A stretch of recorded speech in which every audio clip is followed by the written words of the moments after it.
canal was designed 100 years ago, in the days of horses and carts, I suppose a few steam lorries. Railway wagons were quite small. A big ship was a 1,000-ton ship or a 2,000-ton ship. And of course, this part of the world was the workshop of Europe. Now, all those things have changed. And what the ship canal had to do, and the people who worked in the ship canal had to do, was to try to keep pace with the very rapid change in the way in which people move their goods about, and also the change in the economy of the Northwest. And I suppose with the coming of the container revolution and the large, rapid increase in the size of ships, it became very clear that the upper reaches of the ship canal could not continue forever. East them, dove down. We're off the berth, Malcolm, on the way up. That's the berth proceeding. Fine, thanks on that. You're for treasure working out. Gently on the way, but we're just passing the wharf there now in the cousin. Thank you. Thank you then. I have 4 generations of family that have earned a living navigating this and the Bridgewater Canal.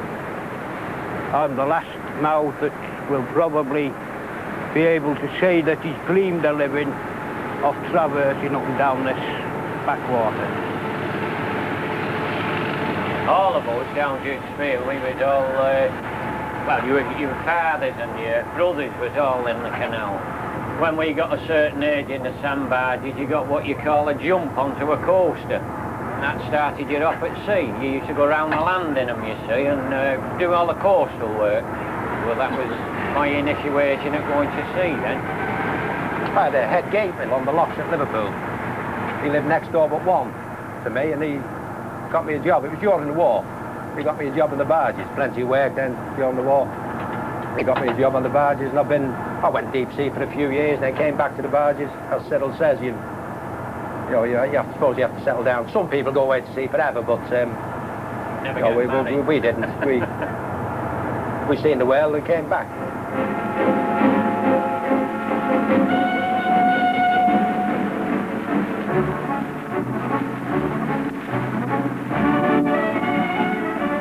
Our heyday, I suppose, was in the 1950s and 1960s, when the Port of Manchester was one of the top 5 or 6 ports in the country. And the people of the Manchester area wanted to get their goods in and out as cheaply as possible.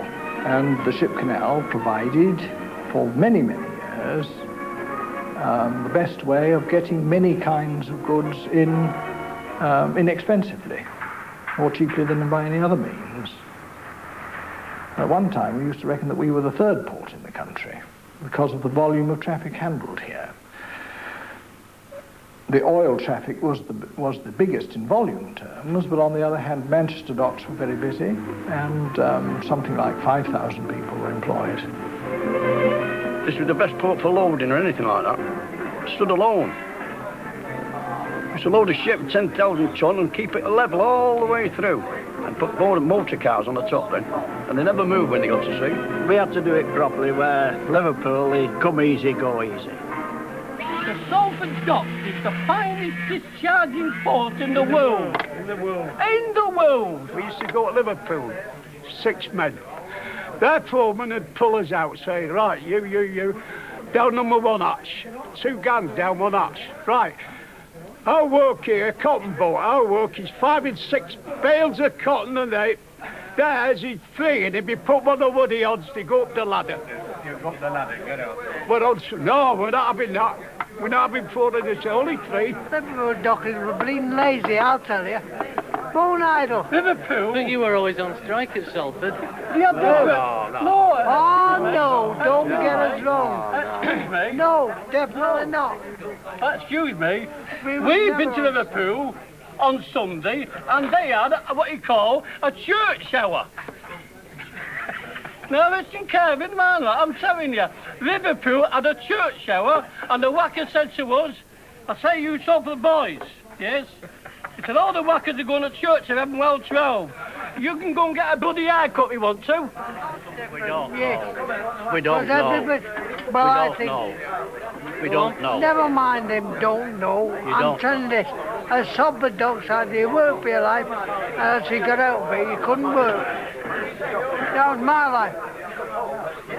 You had to do a job and else get out of it. But once a know, was it any different to any other docks? No, Well, it's quite a bit different, definitely.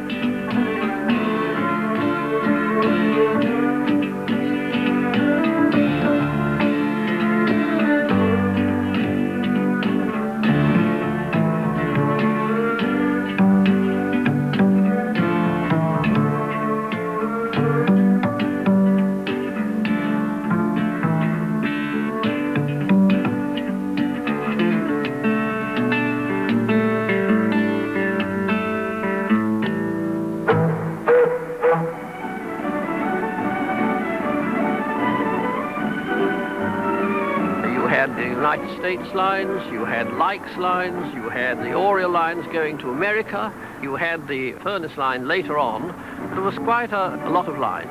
Manchester Liners was formed because none of the Liverpool lines wanted to support the port of Manchester. And so the promoters of the Ship Canal got hold of Sir Christopher Furnace, and he released his number one chap, very happily, my grandfather, and he came up here and started the liners. They had services to Canada, they had services to Virginia and Philadelphia, and down into the Gulf of Mexico, the cotton. And we took passengers because it was a very good thing, because it did help to improve the feeding for all the ships. And of course, our masters were told they had to be very polite, and there was one particular master who had gone round Cape Horn, Captain Fole, and he had two old ladies at the next to him, and they couldn't get the salt out of the salt cellar, so he said, "Oh, let me help you, madam." So he took the salt cellar, blew into it, and passed it to them. Very polite.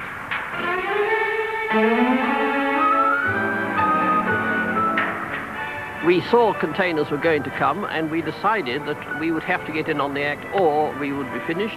Now, all the other lines felt that it was so complicated they really had to get some help, so they all got into bed together. We carried straight ahead. We didn't tell anybody what we were doing, and we beat the whole lot of them. We put on the first British container service not only to Canada, but we had also taken on interest in the Mediterranean. We put the first one on to the Mediterranean.